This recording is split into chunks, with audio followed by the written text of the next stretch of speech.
Ba-da-ba-ba-ba-ba-ba-da-ba-bum-bum. Hi everyone, it's Rabbi Kenneth Hahn for Ask the Rabbi Thursdays. And the question we're considering today, I with you, is what would Jewish Universalist prayer look like? And I have thought of three aspects of universalism that I think can actually, or of Jewish prayer that can be a hindrance to universalizing the experience for all kinds of people, Jews and non-Jews. So what are the three hindrances, if you will? One is actually Hebrew. Obviously, non-Jews are not very familiar with Hebrew. A few people from other faith traditions who are very interested in Judaism learn Hebrew from time to time. But generally speaking, in the United States, if you are not Jewish, you probably don't speak or understand Hebrew.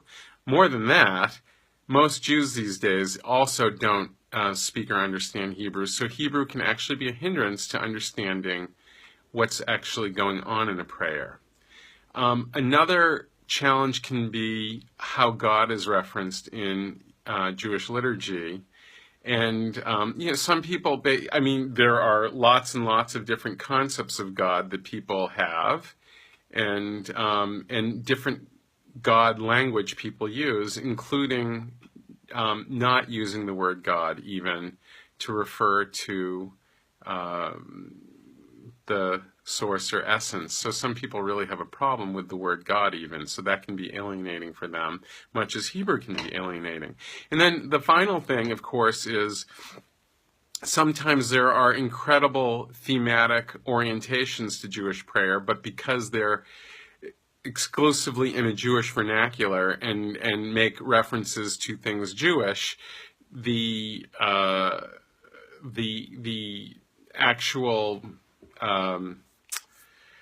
point of the prayer can be lost on people who are not Jewish, because even though the thematic orientation or intention of the prayer may be very beautiful and very universal, ultimately, because of the way the prayer is dressed up, it can, be not exactly inviting. And I think about this because I'm actually in an interfaith chaplaincy program right now, and one of our challenges is to create services that are truly interfaith and ecumenical too, that are not referencing a particular faith. And I'm obviously very enamored of the Jewish tradition and Jewish prayer too, but and I want to bring the essence and the intentions of many of these prayers to non-Jews with whom I work right now and whom I serve as well. But of course, if I did them in Hebrew or if I used a lot of Jewish references, they would be, if not alienating, just so foreign that they might not be resonant at all. So I wanted to give an example. A prayer we say a lot that I've just been saying because I've been reading some Torah is the blessing we say before reading Torah. And again, to be clear, blessings in Judaism are about making all different kinds of acts, from the very quotidian, daily things we do to very special things we might do, holy or sacred by calling attention to them and bringing our full attention and awareness to them. And that can make any kind of act a sacred act, potentially. So what's the blessing we say for reading Torah? It goes like this: Baruch atah Adonai Eloheinu melech haolam, asher kidshanu b'mitzvotav v'tzivanu la'asok b'divrei Torah. So that standard blessing formula, Baruch atah Adonai Eloheinu melech haolam, asher kidshanu b'mitzvotav v'tzivanu, that's how many blessings start. What does that mean? It means, blessed are you, Adonai, our God, King or ruler of the universe, who has made us holy with his commandments by commanding us to do something. In this case, la'asok b'divrei Torah, to engage in the words of Torah. So how might we take that blessing, for example, and make it more universal, where it might be resonant for anyone? Well, we might start by changing it to English, and we'd have to change maybe the way God is referenced. So, regardless of your concept of God, the words might not be offensive.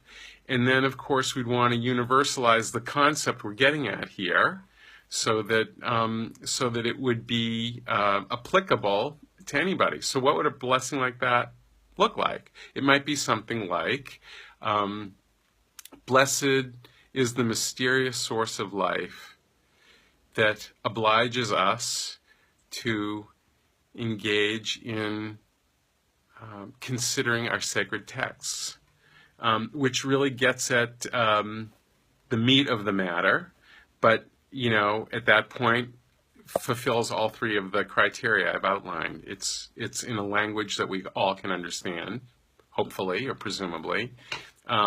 It uses God language that is hopefully not offensive to anyone, and it universalizes the intent of the prayer by, for example, not referring to Torah, but just any of us who want to bring our full awareness to the act of engaging with a sacred text and deriving whatever meaning and benefit we can from that.